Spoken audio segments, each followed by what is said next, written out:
Somewhere out there is a person earning 30 grand a year who is wealthier than you.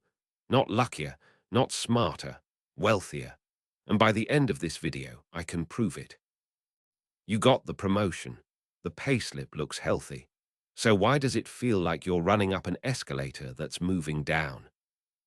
Here's the uncomfortable bit. You could earn 70 grand a year for a decade and still be worth less than someone on half your salary.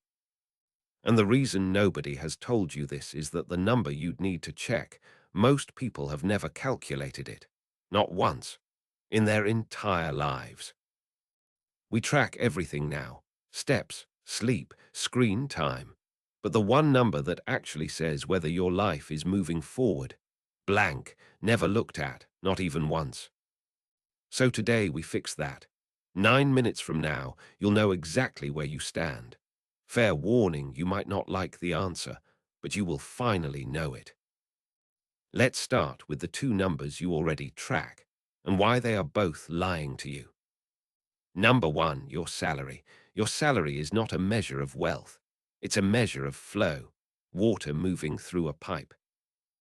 And in the UK, that pipe leaks. Income tax, national insurance, student loan, pension contributions, and then the rent or mortgage takes its bite before you've bought a single thing. A big salary with big leaks can leave you with less than a modest salary that actually holds water. Flow is not storage. Number two, your bank balance. That's a snapshot of one bucket, taken on one day, usually right before payday when it's at its most depressing. It ignores your pension. It ignores your ISA. It ignores your mortgage, your car finance, your credit card. One puzzle piece pretending to be the whole picture. So you've got one number that measures the wrong thing, and one number that measures almost nothing. And these are what we use to judge our entire financial lives. It's like judging your health by your grocery receipts. Related, sure, the actual answer, not even close. Engineers have a saying, you can't improve what you don't measure. And right now, you're not measuring anything, you're guessing. Which is exactly how the system likes it. Because people who guess keep working, keep spending, and never stop to ask where the money actually went. Here's what happens if you keep flying blind. Your pay rise lands. 2 months later, life has quietly absorbed it. Slightly nicer car, slightly bigger flat, slightly more expensive everything. That's lifestyle inflation, and it's silent. Nobody sits down and decides to spend their entire rise. It just happens, every single time. Meanwhile, the roof over your head keeps costing more. The average UK first-time buyer now needs a deposit that a generation ago would have bought the entire house. And your pension, auto-enrollment minimums feel like saving.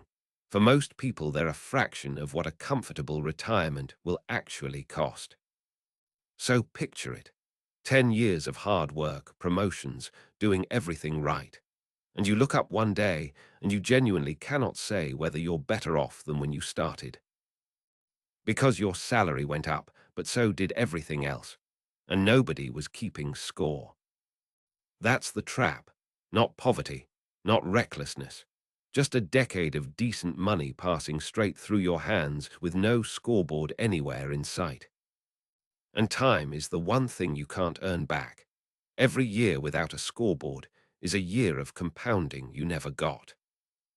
The system doesn't need you to fail, it just needs you to never check. The mortgage gets paid, the taxes get paid, the subscriptions get paid. Everyone in that chain knows exactly what you are worth to them. You're the only one who doesn't know what you're worth to you. Right, enough doom. Here's the fix. And honestly, it's embarrassingly simple. The number is called net worth. Everything you own minus everything you owe. That's it. That's the entire formula. Assets minus liabilities. One subtraction.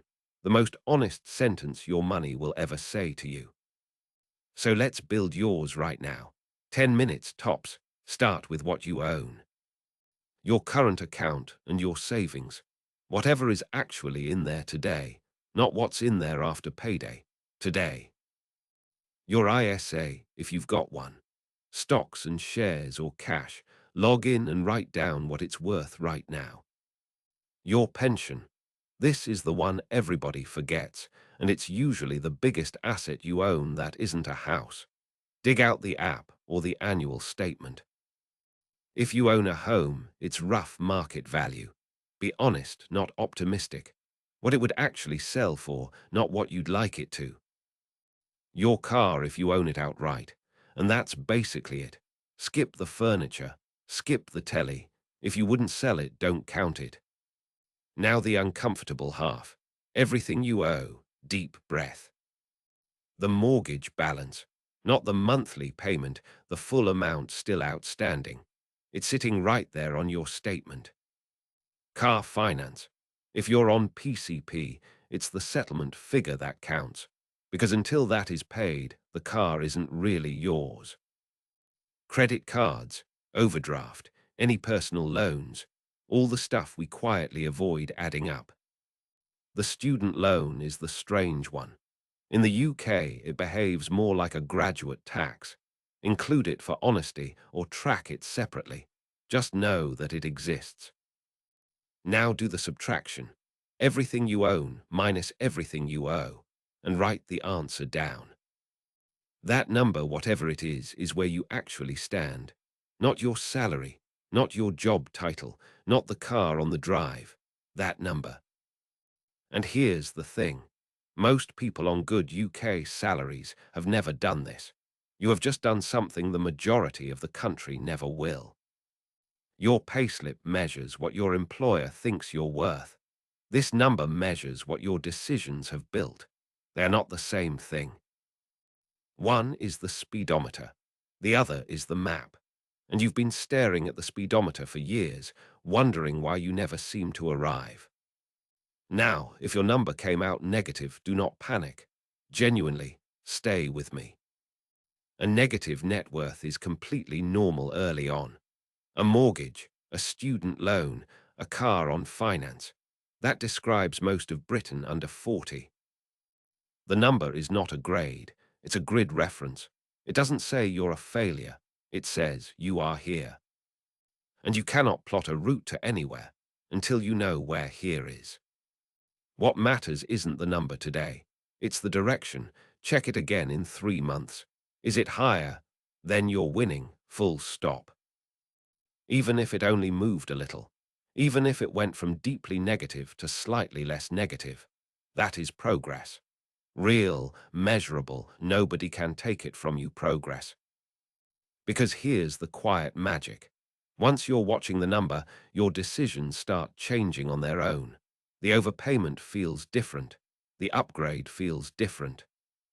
You stop performing wealth for other people, and you start building it for yourself. And honestly, that shift is worth more than any pay rise you'll ever get. Your salary is what the system pays you to keep going. Net worth is what you keep when you finally stop. Only one of those is actually yours. So here's your homework. And I promise you, it is the easiest homework you will ever be given. Tonight, open the Notes app on your phone. List what you own. List what you owe. Subtract one from the other. 10 minutes, one number. You don't have to fix anything tonight. You don't have to budget anything. Just get the number. Because tomorrow morning, you'll be one of the few people in this country who actually knows where they stand. And that changes everything that comes after. Every episode on this channel builds on that one number. The tax traps, the pension gaps, the ISA moves, it all starts here. Your salary was never the score. It was only ever the equipment. Now you've finally got the scoreboard. Go get your number. I'll see you in the next one.